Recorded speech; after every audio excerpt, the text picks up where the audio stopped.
আসসালামু আলাইকুম প্রিয় দর্শক, কেমন আছো তোমরা সবাই? আলহামদুলিল্লাহ আমি ভালো আছি। আজকে তোমাদের সাথে শেয়ার করব কাঁঠাল দিয়ে পোলাও রান্নার রেসিপি। তো পুরো রেসিপি দেখতে হলে অবশ্যই পুরো ভিডিওটা দেখতে হবে। তো পুরো ভিডিওটা দেখতে থাকো।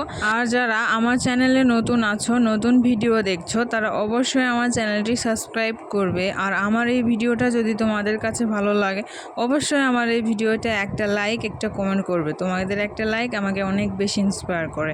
তো চলো ভিডিওটা শুরু করা যাক। তো প্রথমে আমি এভাবে কাঁঠালগুলোকে কেটে নিয়েছি। এরপরে এখানে আমি পরিমাণ মতো লবণ দিয়ে দিলাম। এরপরে আমি এখানে দিয়ে দিব পরিমাণ মতো হলুদ। তারপরে এখানে দিয়ে দিব অল্প পরিমাণে গুঁড়া মরিচ, এইটা ইচ্ছা মতো তোমরা দিতে পারো। তারপরে এগুলোকে আমি হাতের সাহায্যে মেখে নিচ্ছি। মেখে নেওয়া হয়ে গেলে একটা ফ্রাই প্যান আমি চুলাতে তুলে দিচ্ছি। এরপরে ওখানে পরিমাণ মতো সয়াবিন তেল দিয়ে দিচ্ছি। তারপরে ওখানে কাঁঠালগুলো দিয়ে দিচ্ছি। এরপরে এখানে কাঁঠালগুলোকে একটু ভেজে নিব নেড়ে চেড়ে।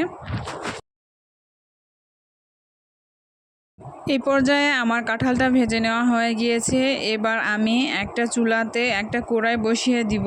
এরপরে এখানে আমি পরিমাণ মতো সয়াবিন তেল দিয়ে দিব। তেলটা গরম হয়ে আসলে তাতে কেটে রাখা পেঁয়াজ কুচি এবং কাঁচামরিচ, তেজপাতা আর থেতো করা রসুনগুলো আমি এখানে দিয়ে দিব। এরপরে একটা চুলার সাহায্যে আমি কাঁচামরিচ, পেঁয়াজ, রসুন আর তেজপাতাগুলো একটু ভালোভাবে ভেজে নিব নেড়েচেড়ে। এরপরে আমি এখানে কয়েকটি সাদা এলাচ এবং কয়েকটি কালো এলাচ দিয়ে দিচ্ছি। এরপরে এগুলোকে একটু হালকা নেড়েচেড়ে ভেজে নিব। তারপরে এখানে আমি ধুয়ে রাখা চাল এবং চালের সাথে মসুর ডাল ধুয়ে রেখেছিলাম, সেগুলো দিয়ে দিচ্ছি। আজকের পোলাও রান্নাতে কিন্তু আমি আতপ চাল ব্যবহার করিনি, এটা কিন্তু আলো চাল। অনেকেই তোমরা হয়তো বুঝতে পারবে না, নতুন ধান ওঠার পরে যেটা আমরা আটা বা পিঠা খাওয়ার জন্য যেই চালটা আমরা রেখে দিই, সেটা হচ্ছে আলো চাল। ওই চালটা এখানে ধুয়ে নিয়েছি, চালের সাথে মসুর ডাল দিয়েছি। তারপরে ওইটা হালকা একটু নেড়েচেড়ে ওখানে পরিমাণ মতো হলুদ দিচ্ছি। তারপরে ওখানে পরিমাণ মতো গুঁড়া মরিচ দিচ্ছি। আর তোমাদেরকে আমি আমার প্রত্যেকটা রেসিপিতেই বলে থাকি, আমার প্রত্যেকটা রেসিপি এবং রান্নাতে কিন্তু আমি আমার রান্নার পরিমাণ অনুযায়ী মশলা ব্যবহার করে থাকি। তোমরাও তোমাদের রান্নার পরিমাণ অনুযায়ী মশলা ব্যবহার করবা। তারপরে ওখানে আমি বাটা মশলা দিয়েছিলাম। তারপরে ওখানে আমি পরিমাণ মতো লবণ দিয়ে দিয়েছি। তারপরে এগুলোকে আমি আরও ভালোভাবে নেড়ে চেড়ে নিচ্ছি, মশলার সাথে যেন ভালোভাবে মিক্স হয়ে যায় চালগুলো, সেই জন্য। তো মিক্স করে নেওয়া হয়ে গেলে এবার আমি এখানে কয়েকটা লবঙ্গ এবং কয়েকটা গোলমরিচ দিয়ে দিচ্ছি। একদমই বেশি দিচ্ছি না, কারণ আমার হাজব্যান্ড কিন্তু এই দুইটা মশলা একদমই পছন্দ করে না। তারপরে অল্প করে দিই যাতে ফ্লেভারটা আসে, সেই জন্য। ওগুলো দেওয়ার পরে আমি ওখানে ভেজে রাখা কাঁঠালগুলো দিয়ে দিলাম। তারপরে এগুলোকে একটু হালকা নেড়েচেড়ে আবার মিক্স করে নিব।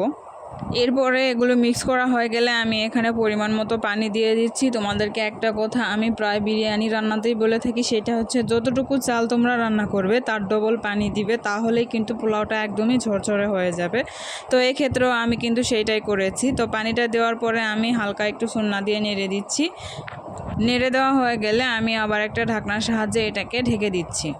বেশ কিছুক্ষণ পরে ঢাকনাটা খুলে আমি আবার এগুলোকে একটু নেড়ে দিচ্ছি, কারণ যদি তলানিতে লেগে যায় তাহলে কিন্তু পোড়া পোড়া গন্ধ করবে, খেতে ভালো লাগবে না, সেই জন্য। নেড়ে দেওয়া হয়ে গেলে আমি আবার ঢাকনা দিয়ে ঢেকে দিচ্ছি। আবার বেশ কিছুক্ষণ পরে এরকম যখন হয়ে আসবে তখন কিন্তু আবার নেড়ে দিতে হবে, কারণ এই সময় তলানিতে কিন্তু পুড়ে যাওয়ার চান্সটা একটু বেশি থাকে। এই জন্য কিন্তু এই সময় একটু ভালোভাবে নেড়ে চিড়ে দিতে হবে। আর এই সময়ে চুলাটা কিন্তু একদমই মিডিয়াম আঁচে রাখতে হবে, না হলে কিন্তু পানি সবগুলো মারা যাবে এবং তলানিতে পুড়ে যাবে, খেতে কিন্তু ভালো লাগবে না, আর চালটাও কিন্তু ভালোভাবে ফুটবে না। তো এই সময় অবশ্যই তোমরা আঁচটাকে কিন্তু মিডিয়াম হিটে রেখে দিবা।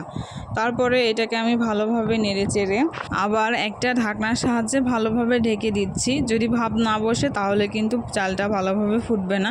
তার বেশ কিছুক্ষণ পরে কিন্তু আমার পোলাও রান্নাটা হয়ে গিয়েছে, আর তোমরা দেখতেই পাচ্ছ যে কত সুন্দরভাবে ফুটে গিয়েছে। তোমরা যদি আমার এই রেসিপিটা ফলো করে বাসায় এভাবে কাঁঠালের বিরিয়ানি বা পোলাও রান্না করো, তাহলে অবশ্যই তোমাদের কিন্তু রান্নাটা একদমই পারফেক্ট হবে ইনশাআল্লাহ। তো তোমরা আমার রেসিপিটা ফুল ভালোভাবে দেখে তোমরা কিন্তু রান্নাটা করবা।